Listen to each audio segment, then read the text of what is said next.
Ted Slauson, a math teacher with a passion for game shows, becomes an unlikely legend on The Price is Right. Armed with an encyclopedic knowledge of the show's prices, Ted helps countless contestants go far in the game. His uncanny ability to predict outcomes leads to a historic moment when a contestant makes the perfect bid.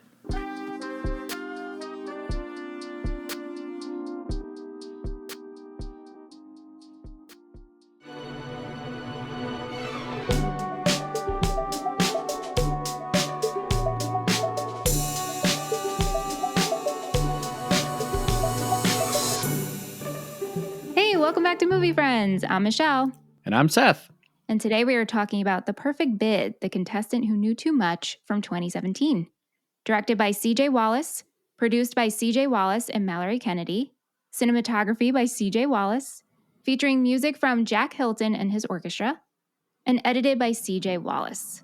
Includes interviews with Ted Slauson, Bob Barker, and Roger Dobkowitz. What's up, Seth? How are you? C.J. Wallace is doing a lot. He also did all the animation, too. That's pretty amazing. I know. That's it's very aspirational, and I think I have found like a new inspiration in C.J. Wallace. Oh, you have no idea. I cannot wait to talk about C.J. Wallace with you. Okay, all right. I'm doing well. It is not 1,000,000 degrees. Right? Let's comment on the weather. We always have our small talk now about the weather. Yeah, sorry everybody, but I know. It's something worth celebrating. We are into June, and it's cool, man. It's nice. It's so nice to not be sweating looking at you. Yes. Normally when people look at me, they sweat a lot out of nervousness, fear, disgust. You ever get the disgust sweats when you see someone just so pushes you over the edge? The little beads form at the hairline because you're just so you're scrunching your face because you're so disgusted. Yep. Yeah. So I get it, but yeah, pretty sick, man. Pretty sick. I'm all healed up from my teeth journey. Amazing. So happy to hear that. You can talk normally. I can talk normally. Well, as normal as I ever talk, but yeah. Sure. But you're not having pain in the mouth. Nope. What about you? What's happening? Not much. Also very happy to not be sweating. Last night, Polly Walnuts visited my raccoon friend and shared a meal as Crumb Cake watched. What? You said Polly Walnuts and my mind went to Joey Chestnut, the hot dog eating guy. Oh, no. Mm-mm. And I was like, is Polly Walnuts like a vegetarian version? See, of Joey Chestnut. That is so funny. Polly Walnuts is a character on Sopranos who I don't know. Is like my favorite character on Sopranos. Anyway, as you know, and if you're new here, I have a robust cat community that I feed, and a raccoon comes and I named him Polly Walnuts. And so when I opened up my back door last night, Polly was there. Crumb Cake, one of the cats, was just hanging out watching him. Wow. I know. It's pretty great. People talk about having like a rich interior life, Like I think within yourself and within your mind, you have like a rich literal exterior life. That's correct. That is also in your mind. Yeah. The animals are real. The animals are real. They all have names via me. The names and details have been changed to protect their identity. It's really funny, Seth. Not to go back to Joey Chestnut, but I'm going to. Sure. He was actually banned. This just came out within the last 24 hours. He was banned from the upcoming Nathan's hot dog eating contest because he signed a deal with Impossible Foods, the vegetarian. I know, right? Isn't that crazy? Did he become a vegetarian? I don't think so. I think when you're a competitive eater, you can't afford the luxury of saying no to certain but foods. There should be a vegetarian competitive eater. There might be. Yeah. You never, some guy sucking down tomatoes. Yeah, I can't eat fast. I can't drink fast. I also can't do shots. We're getting real off topic here. So maybe we should curb it. But I found out that I do eat fast. I eat too fast. Yeah, I do too. But and I basically found out that I haven't been chewing my food my entire life. You're like Homer. Well, so I would always chew my food until it was small enough to swallow. Yeah. Which sounds like it makes sense, but you're supposed to chew your food past that. You're supposed to chew your food into mush. Yeah. And I never do that. Sometimes I'll challenge myself to do that. But then it just becomes oatmeal. Like I couldn't do competitive eating, but I do usually finish my meals before others that I'm sitting with. Yeah. Yeah. My favorite thing to eat is one of my favorite things to eat is scrambled eggs because you don't have to chew them at all. You can just swallow them. Yep. Anyway. Hey, we got some emails. Yes. I look forward to the emails every week. First email, subject line is American movie. And it says, I love the scores being locked in soundbite. Oh, goody. So glad. Thank you. Thank you. I was wondering if anyone noticed that. It brings us joy. His story is so relatable to the majority of Americans. I'm a Conan guy. Uncle Bill is great. And the lotto scene is my favorite. P.S. Rest in peace, Mike, with a crying emoji. Rest in peace, Mike Shank. P.S.S. I think anyone who wants to be creative in any way should have to watch this. And I agree. P.S.S.S. Please make that double feature happen, which I think we were saying we would do a double feature of American movie and Miami Connection. Can we do like a triple threat and do Napoleon Dynamite, Miami Connection, and American movie? Absolutely. Maybe start with American movie, then Napoleon Dynamite, then Miami Connection. Yeah. To go from like reality to a less real reality to nothing close to reality. But all just making your dream happen. Yes. Yeah. PSSSS, Mission Impossible is great. And that's a reference to one of the first show names that I had suggested to Michelle. And P with a bunch of S's, Grey Gardens needs to be covered on the podcast. And that's from Ben. Thank you, Ben. And like I said last episode, Grey Gardens is real intense. Yeah. And I didn't explain that fully. And as I was editing, I was like, I should have said what I meant a little bit more. But too late. The opportunity passed. What? Actually, you know what? When I hear Grey Gardens, I just think of there was a park that you could build in Roller Coaster Tycoon, and it was something Gardens, and I always think of Grey Gardens, but I wonder if it was. The way you're describing it, I'm thinking no. Okay. Yeah. Okay. Next email, subject line is American movie friends. Oh. And it says, American movie is special, so bear with me because I might get long with this one. The biggest thing I took away from this documentary was just how important and special it is to be surrounded by people who believe in you. Maybe not everyone fully supported him, or maybe their support goes back and forth, but for the most part, Mark had people in his life that supported him. And Mark wasn't always kind to everyone in his life either, and they didn't always understand him, and maybe they never will, but they helped him in the ways they were able, and he didn't always appreciate them. But I hope as life has gone on, he realizes how lucky he is/was. It's so cool to be passionate about things, and I wish everyone in the world would watch this and know that it's okay to be passionate about something that other people may think is crazy. If more people were passionate about things, I think the world would be a better place. I could go on and on, but I won't. Thank you again for picking this, because otherwise, I might not have seen it. And that email's from Josie. Josie. Thank you. That was beautifully said. And I agree. People should be passionate about at least one thing. Yeah. Hopefully for the positivity, because I'm thinking some people are pretty passionate about certain things where I'm like, Well, that's true. Yeah. You can be passionate about some heinous stuff. Yeah. Thanks, Josie. And Josie watched this for the first time. And I know Sean watched this for the first time. A few people watched this movie. And as I always say, that's the only thing that I care about. That's your goal. Getting people to watch these movies. Yeah. It's amazing. Yeah. It is pretty cool. And I think what's even cooler is that they enjoyed it. Because you can get someone to watch something, but if they're not into it, then you're kind of let down. Yes. I'm not going to like sit here and pretend it's not cool when someone likes the movie, but they at least watched it. That's how I always feel. You know, it's like, hey, you at least put in the time, you know, like you tried. Yeah. And that's nice too. I guess. That's how I feel with you watching the OC. What? You want to get people to watch movies. I want to get people to watch the OC, have a conversation about it, and enjoy it.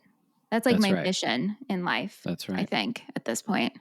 Yeah. What were you going to say before I cut you off?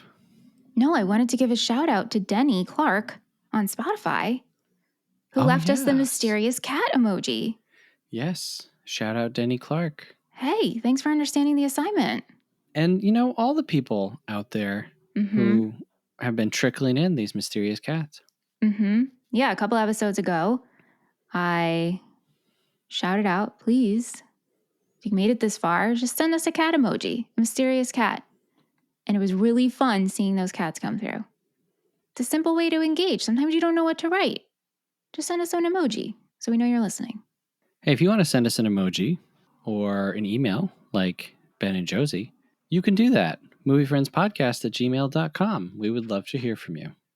So before we get into our discussion and your pre-watch thought, we're going to predict each other's rating for this movie. We're going to write it down. Seth, you got your pencil. Is that your lucky pencil? My pencil came back, yeah. Okay. Yeah. So before I came on, like literally at 5:29, I had to go find a pen. And I was like, Aunt, I don't even know what I'm rating this. I was like, what are you rating it? And so he gave me his rating. And I was like, okay. Oh, my. Yeah. So we're going with Ant's rating? No, I felt it. Oh, okay. Yeah. Okay. You ready? I'm ready, and I'm writing, and I feel confident. Yeah, me too. So confident that I'm going to lock it in. Locked in.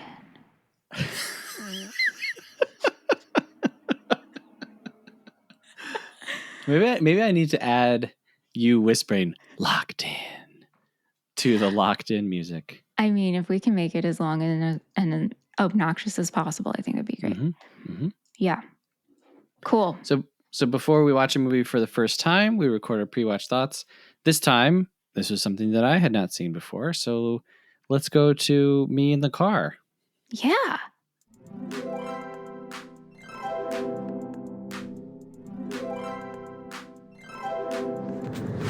Hello, movie friends, and Michelle, and movie enemies, perhaps. I don't know. I am driving currently. I'm on my way home to watch The Perfect Bid.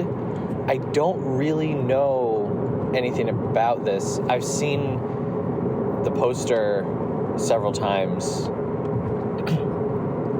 and I know that it's about The Price is Right, which is probably, I don't know if I've ever thought about this, but it's probably my favorite game show. And so I've always been interested, so I'm excited to watch it. I just, like, knowing what I know about the game show, I have no idea how you could game the show, which I didn't intend for that to be a joke. Yeah, so I'm extremely curious to find out how long it took for this ruse to kind of get off the ground. And now that I'm thinking about it, what is your favorite game show? And Michelle, what is your favorite game show as well?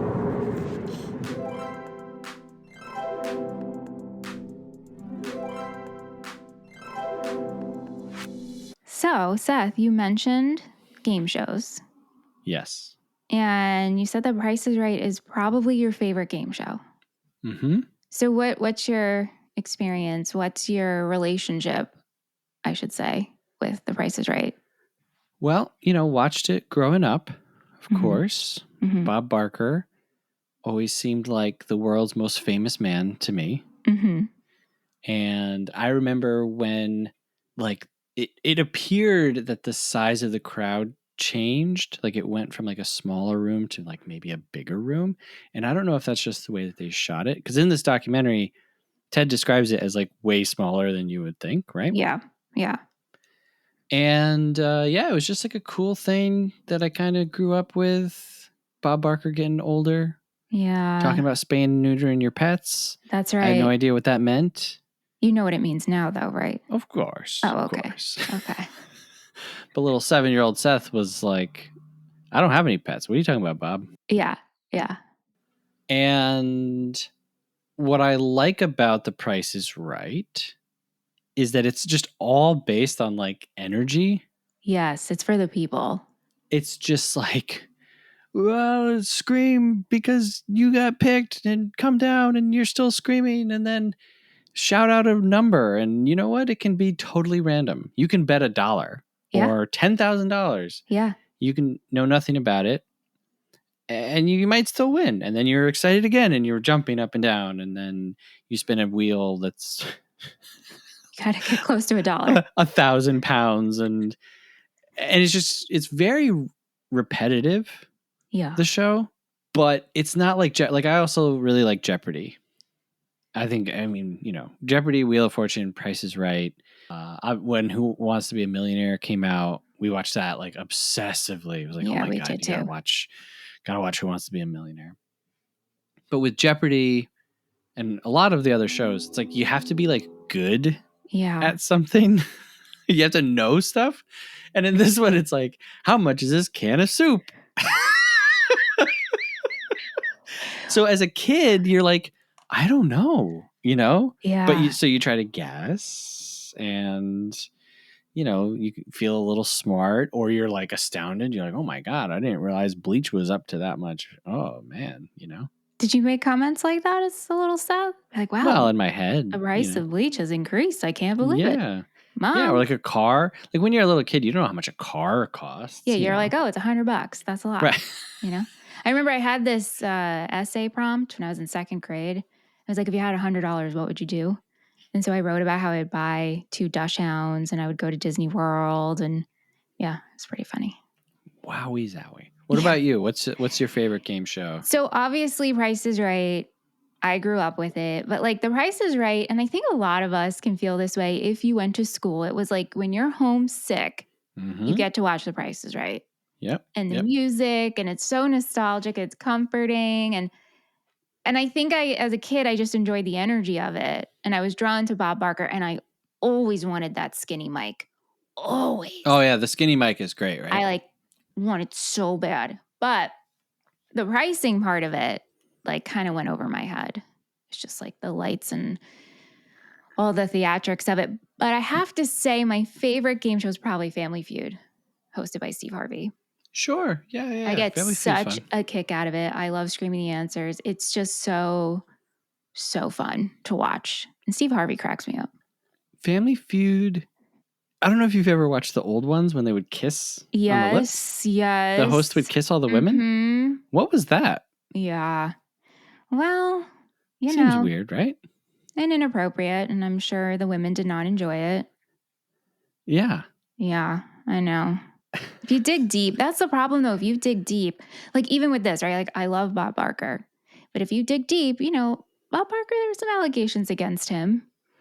Oh no. Yes. I'm unaware. Yes. So if you dig deep, you will find. Yeah. You will find. Yeah. But you mentioned like watching the prices of the show and noticing when prices increase. And so Ted Slauson, our main guy here, is a math teacher, grew up watching The Price is Right, which led him to just tracking the prices. Yep. And realized, oh, they repeat the same items. And so the prices are repeated. And so he built databases too, like a simulation game and also just an extensive spreadsheet of all the prices. I mean, this is insane. It's insane, but amazing. Ted Slauson is exactly the type of person that I like. Oh. And there's a very fine line. Now, I'm speaking of the Ted Slauson that is presented to us in The Perfect Bid. Yep. Mm-hmm. Someone who isn't trying to scam, but is just really into one thing and does it to a degree that no one else thought possible or like would ever what's the end game, right? Right. Yeah. He can go on the show one time. And the time that he gets on, he gets this super crappy random middle game. And so, he doesn't win that much. And then the wheel isn't in his favor. So all of that work, and he doesn't, get to go to the final showcase and all that. So it's like all of this work, and I'm not putting all of his work down because everybody has a hobby, right? Yeah. But it's like, what's the end game? It's not like he can go on and on and on, over and over and over. On Jeopardy, they'll have a reigning champ for like 10 months and the guy's just racking up money. Yeah. But with this, it's like, boom, one and done. And it's like a flash, like we were describing. The show is all just like energy and like, So I love that. I love that, it's not the year 2024. He can't just open Google Sheets on his phone and like tap in some numbers. He's a math, not just a math teacher. He like writes the standardized tests, right? Yes. Like really intense. And in the doc, they show him on like his own math game show, maybe. I kind of wanted I wish we a little bit more. A little bit more. He just loves the game. And that's it. It's coming from such an innocent place. And he appeared on the show, appeared tapings, I should say, 37 times. And every time he went, he would help different audience members. And he just did it because why not? You want everybody to win. We're not gatekeeping the secrets here. Right. Which I also love. Yeah. So, you have to go, you have to spend like the whole day. And he's getting there early. Yep.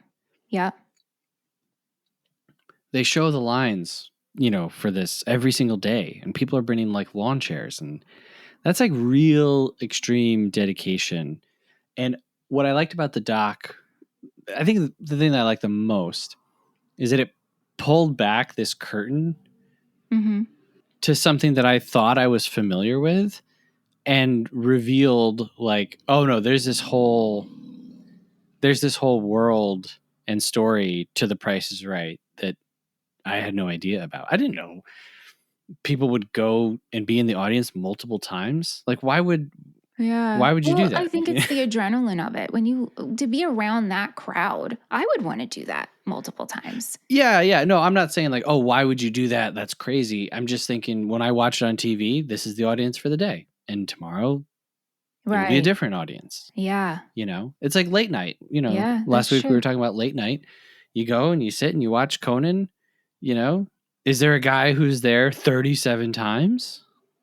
Yeah. Wouldn't that be interesting? But for what? Like this is at least interactive. You're screaming. Yes. What did you think of Ted's approach? So, you're on this long line. These producers will seek you out, specifically Roger. At the time when Bob Barker was on air, Roger Dobkowitz was the executive producer for 35 years, which his story was fascinating to hear of how he really just had a love for game shows and got hired because the head was impressed with the fact that he drove to New York for his, or drove to California for his interview, which I was like, it's just so funny. Like, we're not going to fly. We're going to drive. Right. Yeah. 35 years is my entire life. In the same job. Like truly. Doing The Price is Right for 35 That's right. years. That's right. But we have this extensive. That's great. Right. We have this process of we're going to interview online. Tell us a little bit about you. And so one of Ted's approaches was to wear a specific shirt. I'm here for Holly to kiss me. Or I'm here to kiss Holly. Yep. What did you think about that? Well, that's another really fun part about The Price is Right is everyone on every other game show, people are wearing at least like button-up shirts. Yeah. Sometimes a suit. You're on Jeopardy, you might be wearing a suit. You're on Wheel of Fortune, you're wearing a suit, But The Price is Right is like the mosh pit of game shows. People are wearing all these crazy shirts and they're writing on their shirts stupid, silly things. And, we're in this group together. And I thought the shirt was funny. And it's it is kind of smart, like for someone who's analyzing the show, to put something like really, really specific that also relates to the show, not just like, hi, Bob, or like, I'm from Milwaukee or whatever. Yeah. So it's smart. And it works out for him when on the episode that he gets called up, he revives the original shirt. Yeah. And what I love about it is he talks about when he finally gets up there and he meets Holly. And Holly's sweet. She takes, gives him a kiss, which I'm like, poor Holly. Did Holly really enjoy doing that? But, Yeah. She does it. But afterwards, she finds him after the taping and gives him an autographed picture of hers. Yeah. Which I thought was so sweet. And he says, like, that's his favorite memento from the show. Right. So it's nothing about winning. And so once you do get to go on The Price is Right as a contestant, that's it. You're done. But then when after Bob Barker retires and they let go of Roger Dobkowitz, the rules of the game change. So now you can go back and try to be a contestant again. So when he goes back, this is where, like, it's fascinating watching Ted help everybody and him finally get on, and time goes by, but he's still watching The Price is Right. But when he goes back, when Drew Carey is a host. Yes. And which we got to talk about Drew Carey, but yes, he doesn't get called, but he ends up helping or allegedly helping a man named Terry Neese, and his wife Terry Neese goes up and makes it to the double showcase and makes the perfect bid of $23,743. Yes. Yes. Terry says that he did not have help from Ted and that the numbers just came to him. His wife was signaling numbers. And then Ted is like, no, I was actually helping his wife. But he doesn't get nasty about it. He's just telling a story. But Terry refuses to accept this. This caused such controversy because, first off, the show is filmed to tape, right? So which is insane. Isn't insane? It's shot in 60 minutes. Essentially, we want to shoot this so there's little to no editing. So it's down to a well-oiled machine. That I can't imagine. That's so impressive and ridiculous. It's ridiculous to do it that way. Like, why? Other than just to prove that you can. And also, I think there was an ease to it. Like, when Bob was there, he just knew how to cut the small talk, keep the show moving. Mm-hmm. So Bob retires. They get rid of Roger. They have new head and producers come in. And so when this happens, when Terry gives the $23,743, the show stops for 45 minutes. Halts. We don't see that on television. Right. Because now we're thinking something happened. Like, there's cheating going on. Of course. Drew thinks he's going to lose his job. Which was ridiculous. Which is crazy. Why would he lose his job? I know. What does he have to do with it? Yeah, we have in the doc, we have Drew telling his side of the story by watching him on Kevin Pollak's podcast. Right. And Drew is so worried he's going to lose his job because a new producer was in. He felt like the Price is Right fan club was so upset that Roger left that there was some kind of trying to take down the Price is Right from the inside. And because there's no way they could, who predicts this number to the dollar? No, it's yeah.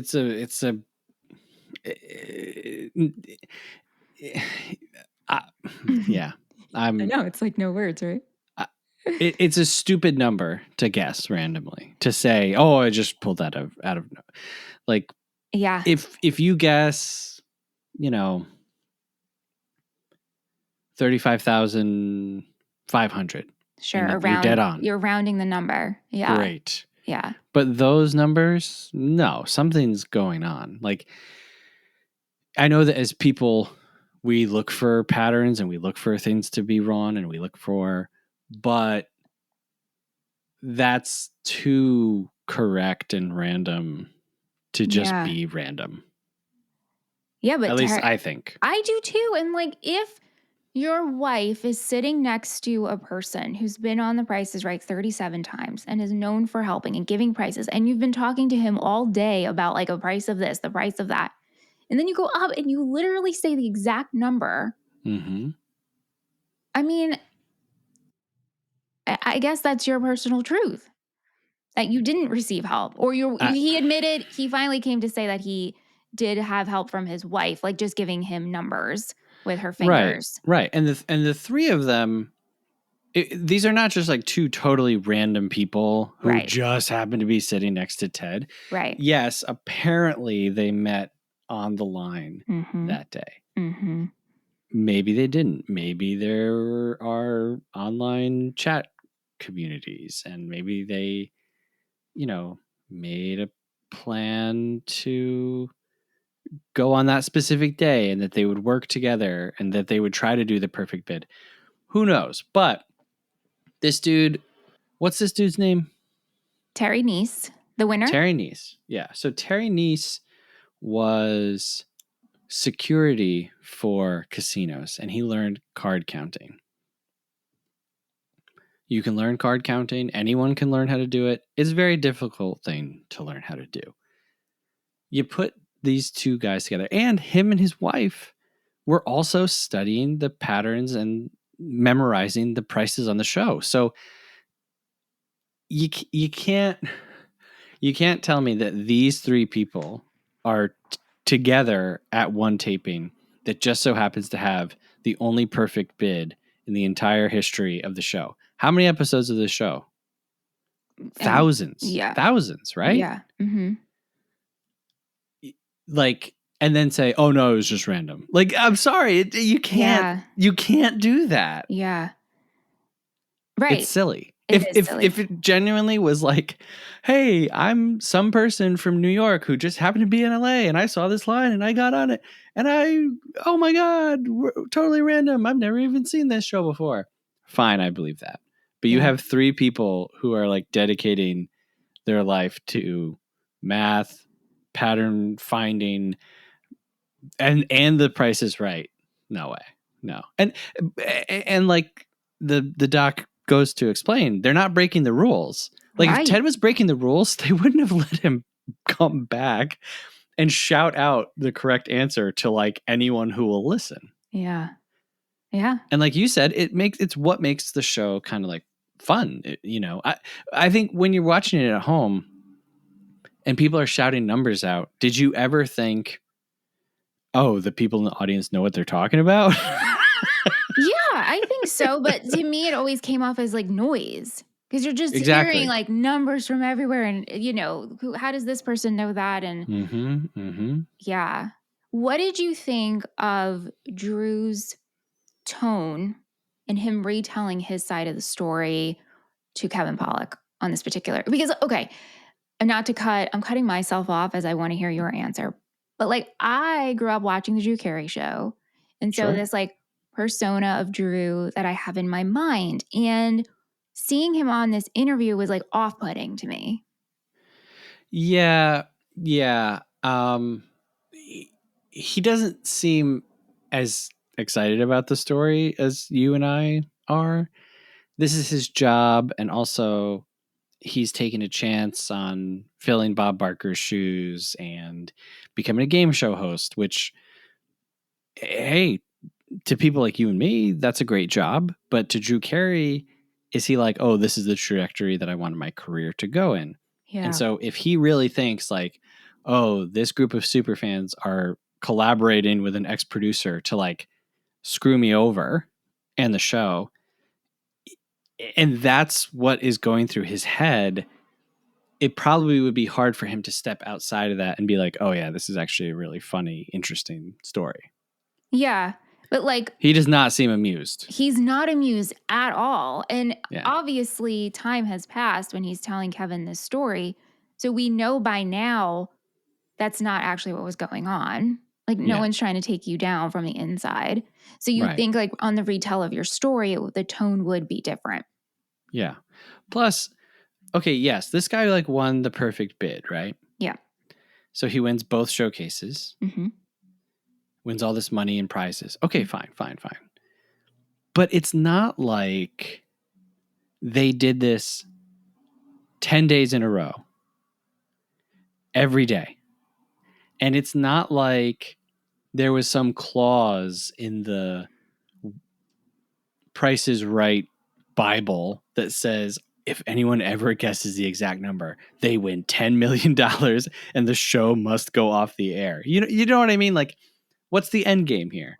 Yeah, It happens once and it's over. Right. And it's just like, we can't have this happen again because we have a certain budget for what we can give out. Yeah, and that makes sense. That totally makes sense. But like, I just don't think you freak out like the first time that. Yeah. I mean, yeah, you I guess you would freak out because it's never happened before, and you want to make sure there's no like straight up cheating in terms of like producers giving people information. But if it doesn't happen the next day, whatever, Yeah. What do you care? Yeah. Yeah. And so when that episode resumes and come back from commercial break and Drew tells him like, you guessed it. It's just monotone.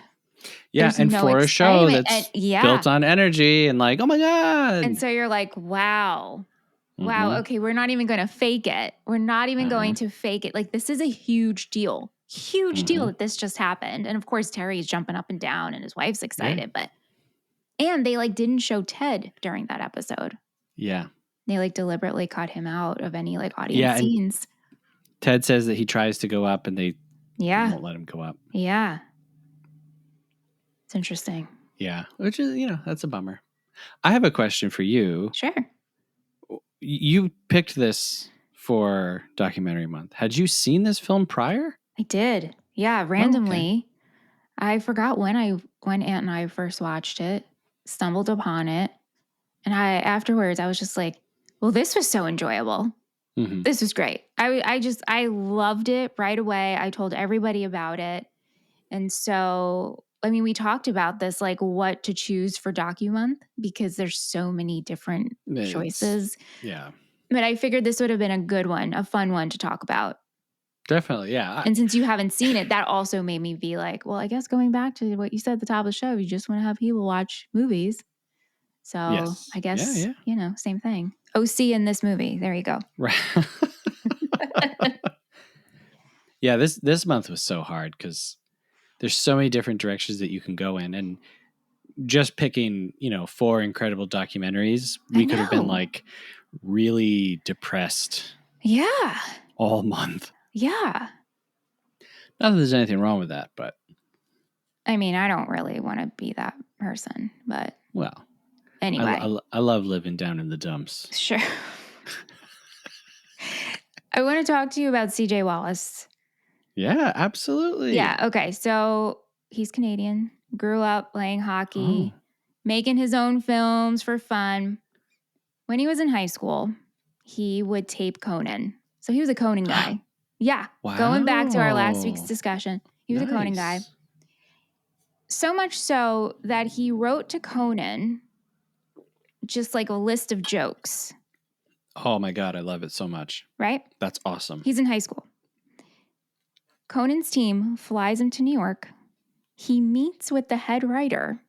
Wow. And the head writer tells him, listen, we can't hire a high school student, but like in a couple of years, come back to us and we'll see what happens. He didn't get to attend a taping though, which I find very strange. They ushered him into the hallways. Yeah. They're like, get out. Yeah. And he didn't get to meet Conan. He just saw Andy Richter trying to make a fax.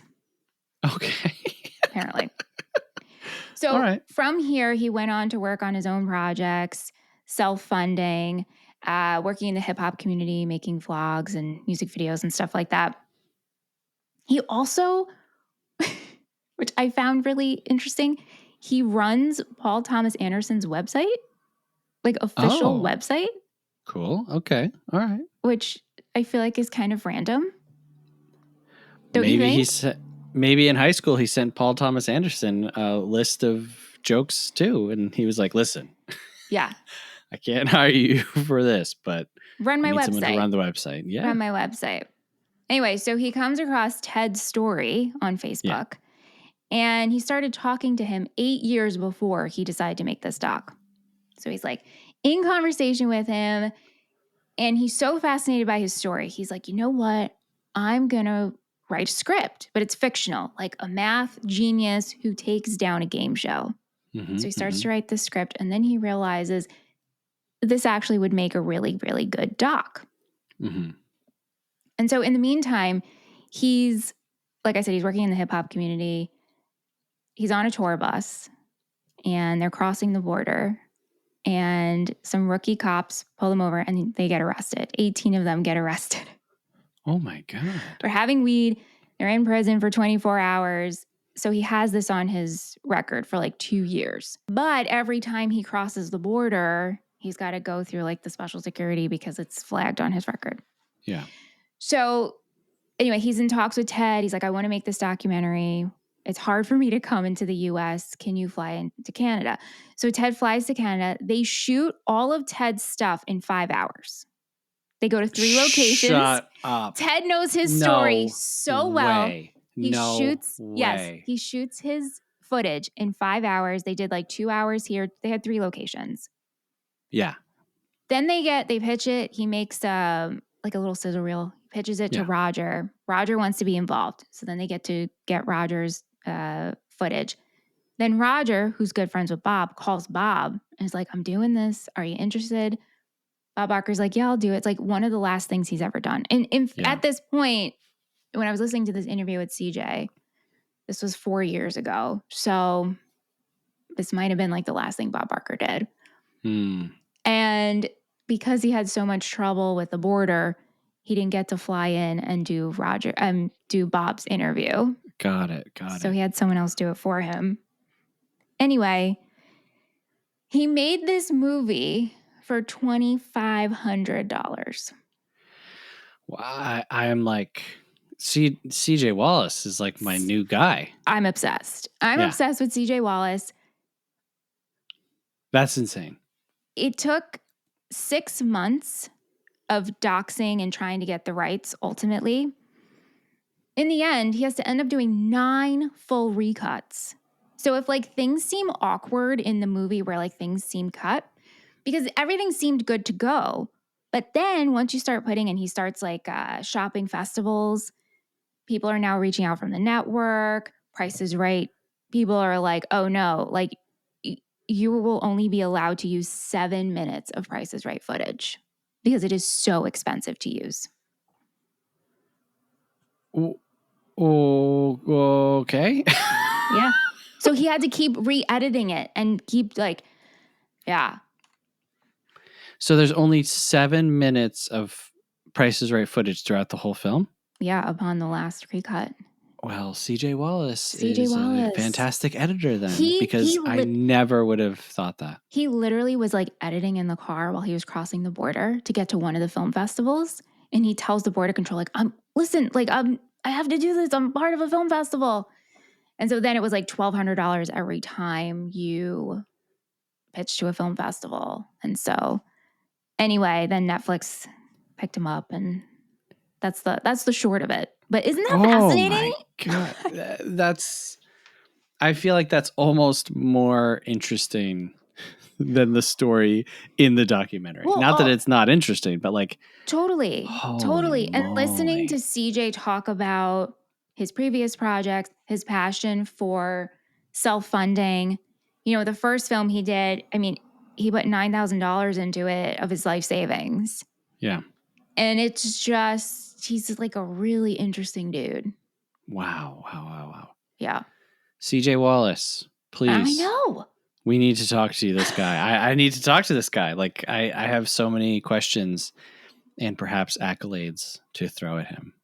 Anyway, when CJ was talking about just making this doc and how fondly he felt of Bob Barker, just like a household name growing up with him. Yeah. He said Bob like refused makeup. And so he just wanted to be shot as is. And he said the audio isn't that great, you know, it's also with Roger. And so but that's like part of filmmaking, right? But okay, if you're making this movie for very little money and you have all those different restrictions, it's an opportunity, you know, it's like, I know. I Yeah. know. What are you going to do? You going to turn your nose up at that? Come on. Yeah. It's good. So, like, after hearing CJ's story and the making of this, it makes me love this even more. Absolutely. Yeah. Absolutely. Yeah. I had no idea about any of that stuff. Yeah. Wow. It's pretty cool. Wow. On the note of Bob Barker. Yes. This isn't super related, but do you recall Bob Barker's cameo in Happy Gilmore? I do. Yes. I always think about,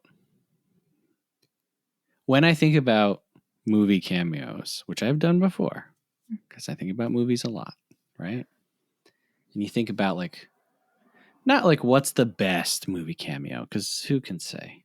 But I feel like Bob Barker's cameo as himself and the ensuing fight and all of that stuff really like set a high standard for that type of thing for the next 30 years. Like I feel like everyone since Happy Gilmore has been trying to recreate what they did in that movie with him. And I almost feel like no one has gotten close to it. People talk about like, oh, like Mike Tyson in The Hangover, right? Oh, that one was really funny. But for Bob, it's like I said, when I was a kid, I thought he was just this like the most famous person. It's Bob Barker, right? Everybody knows him. Everybody watches The Price is Right. But it's not like he was a movie actor or a comedian who turned into this host like Steve Harvey or Drew Carey or a lot of different people.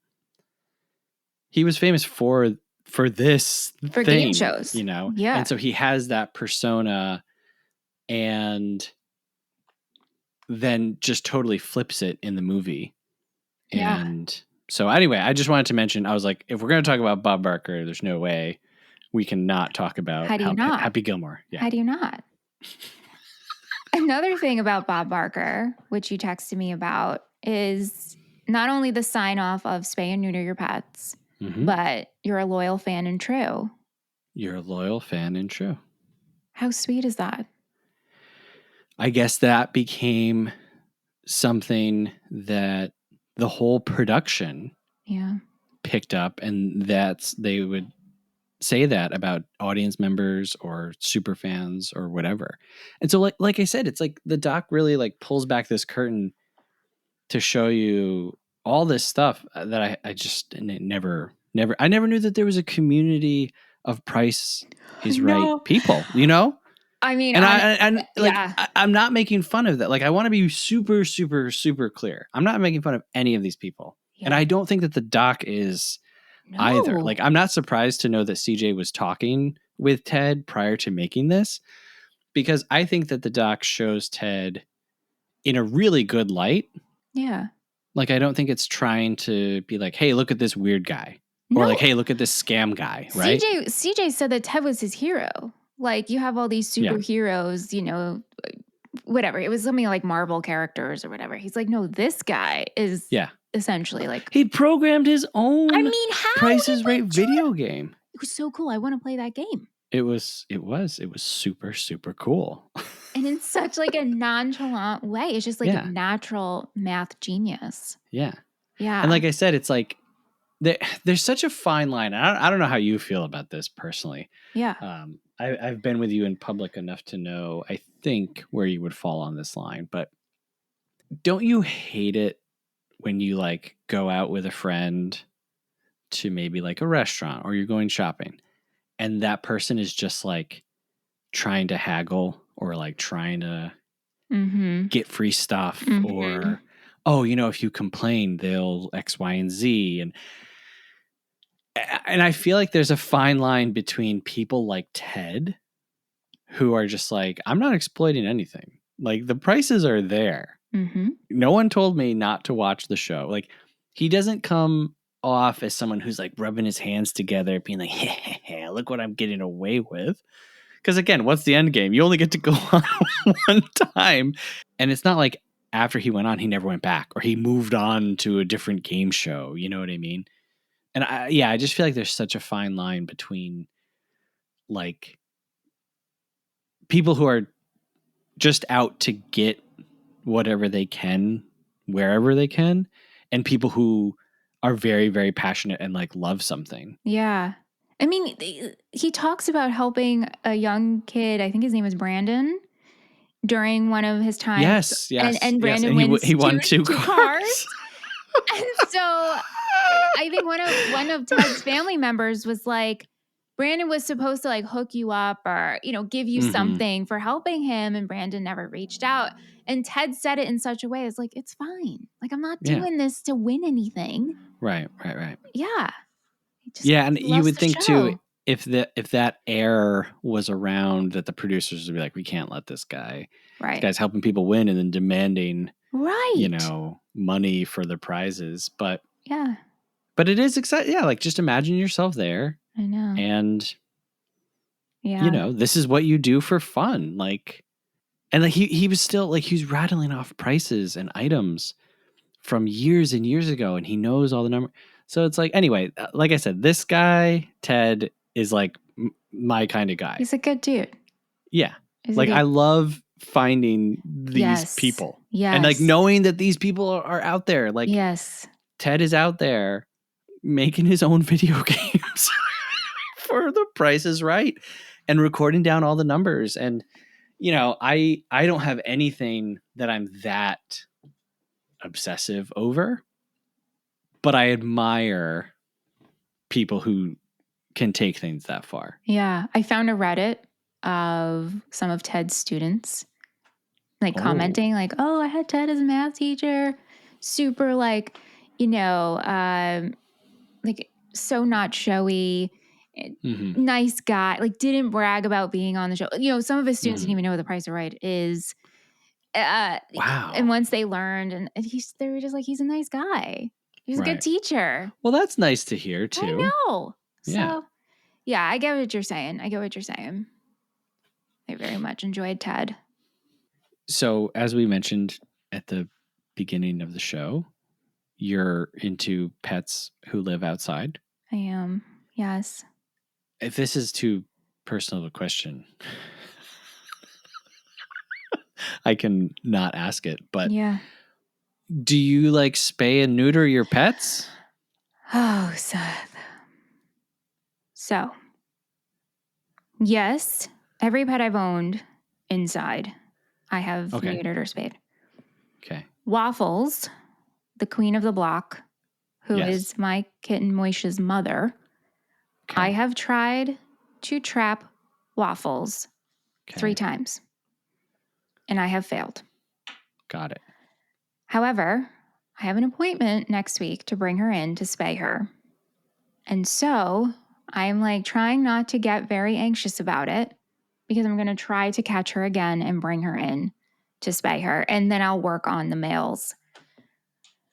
The pressure is on. The pressure is on. And if I have to call my vet and be like, I failed again, because there are free programs in the town that I live in. They're so booked up. Like the feral cat population, it's really bad. And they are booked up for months. And so I was like, I don't care. I will pay a very large amount of money. I just want Waffles spayed so this doesn't happen again, because it's irresponsible. And I understand that. And so, but we have failed to grab her like 3 times. Then she doesn't trust me anymore. But now, not to go too deep into it, she's been coming around. I've been able to pet her and she's like trusting me more. That would be, if I could have one superhero power, that would be it. Like I could either talk to cats or give them something where it's like, I'm just going to make it so you can't have babies. You want the spay and neuter ray. That's. You want to be able to look at a cat and be like, spayed. Yes. Neutered. Can someone draw that of me, please? Do we have artists, listeners? Can someone draw me? That's like my superhero power. Like maybe I have cat ears, kind of like Catwoman, but like kind of like a ray, or I don't know. Anyway, Seth, what would be your this? As someone track? Who's not like a pet person, like that went to a real interesting place. Yeah, but I am very nervous. I even called my vet and I said, if I trap her earlier, can I bring her in earlier? And they said yes. So wow, the pressure is on. Please send good thoughts. Like next Wednesday when we record, I'll be able to tell you if I was successful or not. Holy moly. And if I'm not Okay. successful, I'm going to be honest with you, I'm going to be really upset. Yeah. Yeah. So I'm trying. So when Bob says that, spay and neuter your pets, I'm like, I'm trying, Bob. I'm trying. Little Michelle was like, yes, Bob Barker. Always. Spay and neuter your pet. I will. Yes. I will do that, Bob Barker. Very passionate about that. I will make it my life's mission. Yeah. Yeah. I mean, I don't want to make light of it. I know that it is like a serious thing. And yeah, it's very unfortunate. Just modern life and the world that we live in and how it communes with nature. And yeah, it's very tough. Other thing that's really sad is we have this other cat who's been showing up. We named him Muesli. He's super friendly. Turns out his owner passed away and that's it. So now he just lives outside. And so now we've been caring for him and across the street has been caring for him. But yeah, people just I don't want my cat anymore. Let me just dump them. I have a story that if it's about dumping a cat, I might judge you, Seth. And I just feel like we'll ruin our friendship. Your week. No. Oh. I didn't do anything. Oh, okay. It's like, do I have to cancel you, bro? Should I tell it? It has to do with killing cats. Well, you already didn't tell me what Grey Gardens is about. So, oh man, I don't know if I want to know this. I used to work at a place that had... Okay, I will say this. If you are listening to this episode and you do not want... This is a trigger warning. Okay? I'm going to talk about animal abuse for a second. So skip ahead. All right? I used to work at a warehouse, and it was in an area with a lot of warehouses, and we had feral cat problems. Like, some well-meaning people a few units down from us put out a lot of like outside shelters. They would even open their front door and have all the cats go in overnight. And a lot of people did not like that. They were very unhappy. Like, hey, don't help out these cats. We don't want to encourage the cats. Anyway, one day, someone from the what's the animal welfare? The ASPCA. Someone from the ASPCA came in and he was like, "Do you have cameras on the front of your building?" And we were like, "Yes, but where are you looking for?" And he showed us where, and we were like, "No, our cameras wouldn't show there." Anyway, someone had decapitated 4 cats and took their heads and just like left them there. Oh my God. So we don't know if it was like a serial killer in the making or someone who was really mad at the one person who was trying to help the cats. You know what I mean? Like, but it was, yeah, like we were like scared for the rest of the day. Yeah. And really anytime thinking about it after that, I was like, oh my God. Did more cats go missing? No, that was it, but that's enough, Oh my God. So I say all that to say it's an issue. It's a real issue. Yeah, it is. And, Bob Barker was right, man. Spay and neuter your pet. Spay and neuter your pets. Yeah. Or someone will cut their heads off. Well, hopefully not. Anyway, how do we recover from this one? Rotten Tomatoes gave us 100%. That is crazy. Pretty cool. Absolutely crazy. Letterboxd 3.9. Wowie. Wow. Yeah. Yeah. Did we get any Twitter feedback outpour of love we did. for this? Well, I wouldn't call it an outpour, A sprinkle? But I think that this is like a lesser known yeah. documentary, and so we did not get as many responses as we normally do, but we did get one. Digital Physics Film and Game at DIG Physics says, another entertaining doc, thumbs up. Reminds us of the No Whammy Sequence Guy. No school? Price is Right at 11 a.m. That's right. Top games, Hole in One or 2, Yodeler Range Game, and Plinko, Central Limit Learning Opportunity. I love it. Yeah, Plinko. Did you have a favorite? Price is Right game? I liked Plinko. I always was just so fascinated by the wheel, which is not really the a big game. old wheel. It's just like it just looks so heavy. There's a lot of weight it to looks it. super heavy. Yeah. That wheel sound is so comforting to me. It I don't is, know if I isn't can it? explain it. Yeah. I totally get what you mean. Just like the rhythm of it ramping up and then the rhythm of it coming back down. Yeah.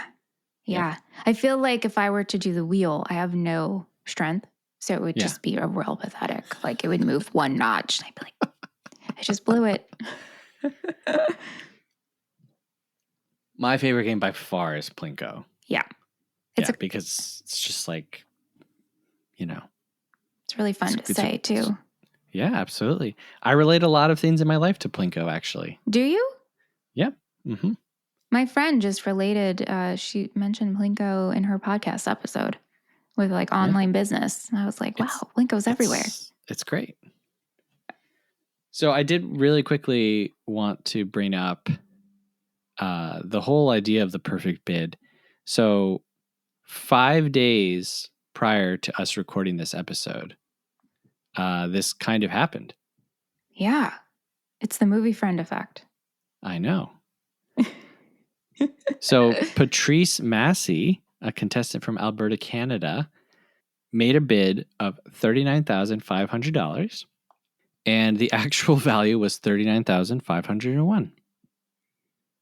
And Carrie called it the best bid in the show's history. And he said, with absolutely no help from anybody in the audience, by the way. And so to me, I took that as Carrie is still a little bitter about what happened. Definitely bitter. Because guess what? It's not the best bid in the show's history because someone guessed to the dollar, not $1 away. Like, it's time to move on. Mm-hmm. But like we were saying earlier, this guy's thing is so much more believable because he just guessed a round number and it was off by 1. Right. Yeah. Right.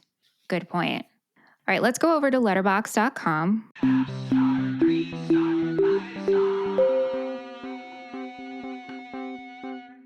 Let's read some reviews. We start with a 5-star review, which is the lowest rating you can give a movie, and we go all the way up to a 5-star review, which is the highest rating you can give a movie.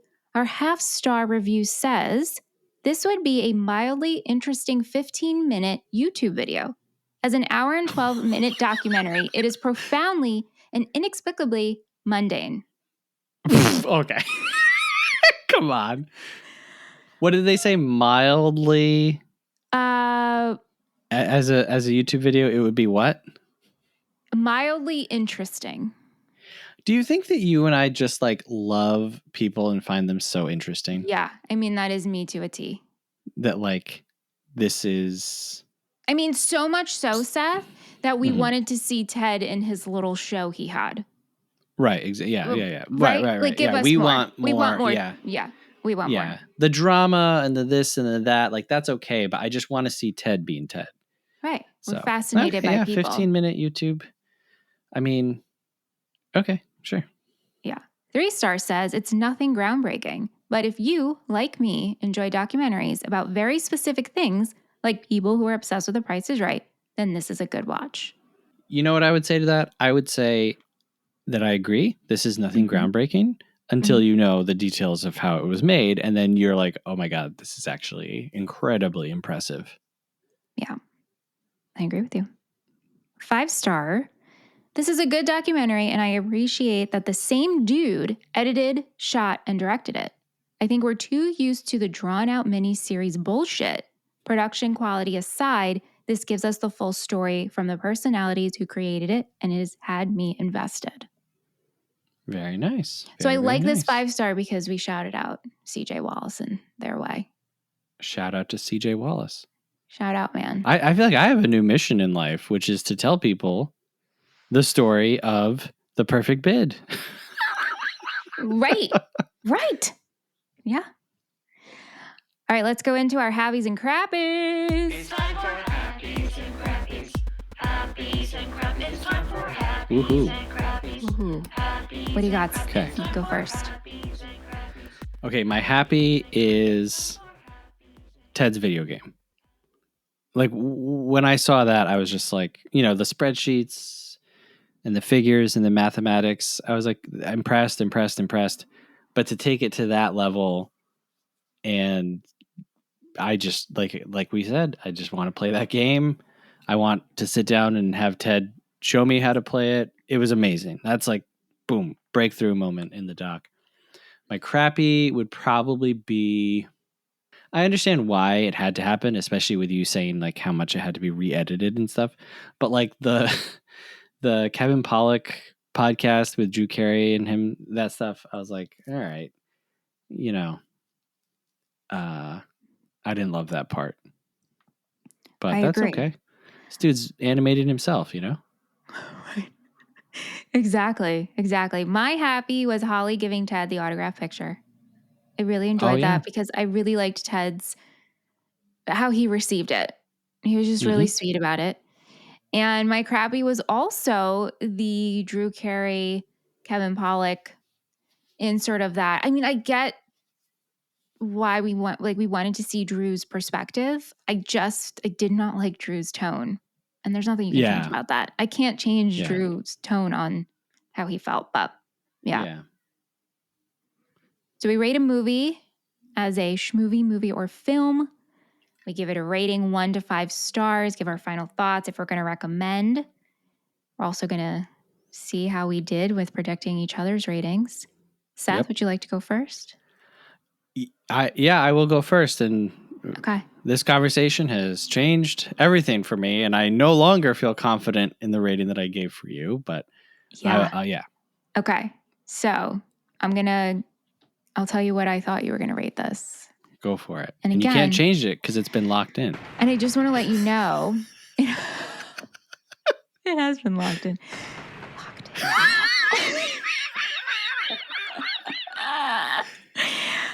I originally wrote down a rating and then quickly scribbled it out and put it lower. All before we locked it in. Sure. I put 3.5 stars. Okay. All right. And did you have a movie? Yes, a movie. Okay. I would have said prior to this conversation, 3 stars, 3 out of 5 stars, which if you aren't familiar with me, that's good. That's what I consider to be a good movie. I know some people think 3 out of 5 is like not good. I think that's great. Mm-hmm. After talking about this, I think this is at least 4 stars. 4 stars. Great movie. Knowing all of the background stuff absolutely changed how I feel about it. And like I said, that's almost more interesting than the story that's being told in the doc. And I think it's a movie, and I recommend it, especially if you grew up watching The Price is Right. Like I can't really imagine liking The Price is Right and not kind of seeing. Yeah. Like kids who are home from school now, are you tuning into The Price is Right? No, like life is so different. Right. No one's watching the daytime television. They're playing Roblox. Right. Yeah. Like you watched this and you watched Maury and Jerry. Oh, Jerry Springer. Oh, yeah. Absolutely. If you had control of the TV for a while longer, Judge Judy. Oh, right. Just keep it on. Actually, I started with like Regis and Kathy Lee. Then like the Rosie O'Donnell show, and then of course Rosie O'Donnell. Oh my God, greatest! It was such a great show. You know, last episode we talked about late night talk show hosts, but Rosie O'Donnell. Yeah, Rosie was great. Nobody could touch that for daytime TV. I mean, did you want a koosh ball? I wanted a koosh so bad. Yeah, absolutely. Yeah. I found myself in love with Tom Cruise for some reason. We all did.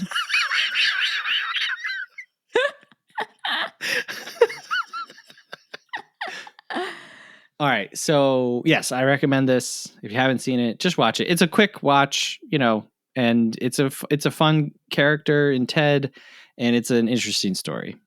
So, for you, I had put down 3.5 movie. And again, I just totally feel wrong about that now. Yeah, for me, it's 4.5 movie. Wow, very nice.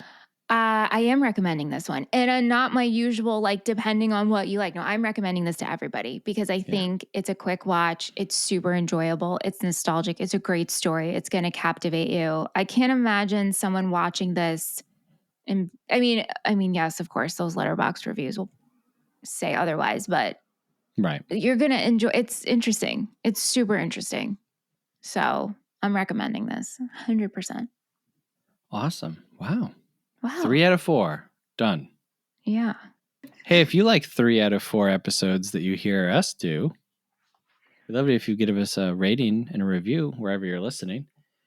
Now, everybody says, oh, it helps the show. Oh, it helps the show. And you know what? I'm not going to say that. What I'm going to say is when you give us a rating and review, you help us on our journey to beat Jamie Kennedy in the Apple podcast We have a mission. mission that we have taken up for no reason. Like, just why not, right? Why not? Just why not? Here's what I will say. I'm saying this here for the first time, folks. Okay? Michelle, you can join in with me or not. Oh, great. Okay. If we beat Jamie Kennedy in the amount of Apple podcast ratings, I will get a commemorative tattoo. I won't join in that, but I want to be present. I want to be present. We're talking primo real estate too. Wow. I think he only has like 91 or 107 review. I will get whatever that number is, like right here. Guys, Seth is like on his below collarbone. Bottom of the neck, Yeah. top of the chest. I mean, center plate. Center. Oh yeah. I'll do it. I will do it. That's how little I care about myself. Or how much we want to beat Jamie and Kennedy. how much we want to beat Jamie Kennedy. So, hey, go for it, man. I mean, like, why not? You know, like, Why not? what's holding you back? Is it because you're like walking or driving? Like, oh, I don't have time. Yeah. Just tap and, you know, talk into your phone of the review you want to read, then copy paste it. There you go. Put a bunch of emojis in there. Absolutely. Enlist your friends and family. You know, say, hey, you like Napoleon Dynamite? You like Brief Encounter? Do you like Pariah? How about American Movie? Do you like The Godfather? What about Shrek 2? Guess what? We've covered it all. Do you realize how eclectic our episode list is? I haven't thought about it until you just did your little roll call of our players. And yeah, wow. Come on, man. Come on. Come on. You like Frankenstein? Yeah. James Whale? Do you like Jimmy the Raven? Jimmy the It's a Wonderful Life, you know? Oh, we got Hereditary. And you know what? We've also got new episodes. We just did I Saw the TV Glow. Come on. No one has ever recorded an episode on that. What about Sasquatch Sunset? Who was talking about that? Exactly. Sasquatch Sunset. Yeah. You recommend these episodes to your friends and family. You tell them about the tattoo. They say, no, I don't want to help you do that. And then you say, okay. Anyway, you can also send us an email, moviefriendspodcast@gmail.com. We would love to hear from you. Whatever you want to talk about, let us know. You can also support the show, patreon.com/moviefriendspodcast. $5 a month gets you access to all of our additional episodes. We're working on Seventh Heaven, one episode from each season. It is the most horrible thing that's ever happened to me. The downfall of you, Seth. Like, your enthusiasm is so high and positive. And now, folks, when I tell you, the demeanor has changed. Yes. Episode 1, I'm like giving my insights. I'm making connections, trying to piece this thing together. By episode 3 and 4, I'm just yelling. Like, I'm just yelling the whole time. And I don't do that on this show. So mad. Yeah. We've also got an episode that I'm doing with my wife on possession. Oh my God. The scariest movie ever made, maybe? I don't know. Who knows? Who can say? They just announced they're going to be doing a remake with Robert Pattinson. Talk about the movie Friends effect.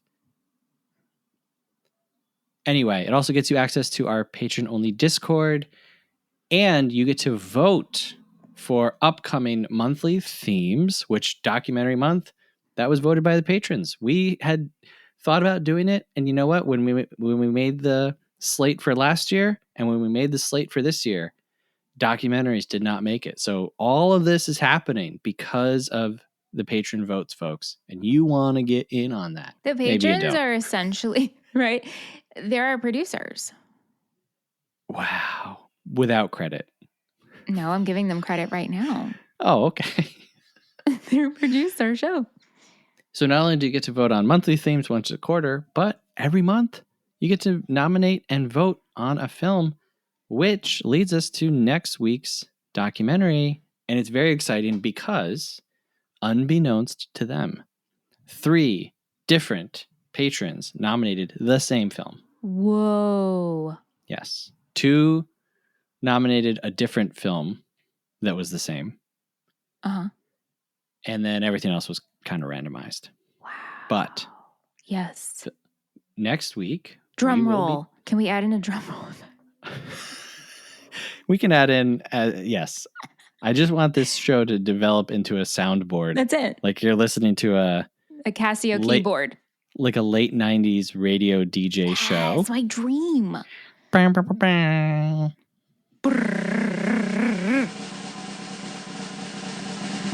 Next week, we'll be talking about The King of Con, A Fistful of Quarters from 2007, directed by Seth Gordon. And it is 83 minutes. And unfortunately, this is not streaming anywhere, but you want to rent this movie. You might want to buy this movie. I'm so excited that this got picked. Just full transparency. I love this movie. I've seen this a bunch. It's a great story. Can I get a little of what it's about? I'll read some of the description. Okay. In this hilarious arcade showdown, a humble novice goes head to head against the reigning Donkey Kong champ in a confrontation that rocks the gaming world to its processors. Oh my gosh, Ant has to watch this with me. He loves Donkey Kong. Definitely. Oh, yeah, okay. Yeah. This is a good one. This is a good one. Okay. I'm excited. Yeah. And well loved, it seems, from our patrons. So absolutely. Yeah. This one there was another one that did get like a lot of votes, but this one right out of the gate was like far and away the leader. And yeah, so it's a good one. It's a good time. Sweet. Good job, patrons. Good job. Good job, Michelle. Good job, Seth. Picking this one. I'm glad to have seen it. Like I said last week, I've been meaning to watch this. Yeah. So I was very glad to hear all of the background. And CJ Wallace. Right. We gotta find this guy. Yeah. That's it. Thanks, Seth. Hey, thanks, Michelle. Thanks for listening, everyone. We'll see you next week. Movie Friends is produced by Seth Vargas and Michelle Rubenstein. Music by Anthony Vicora. If you like the show, please subscribe and give us a rating. It really helps us find new friends. Thanks.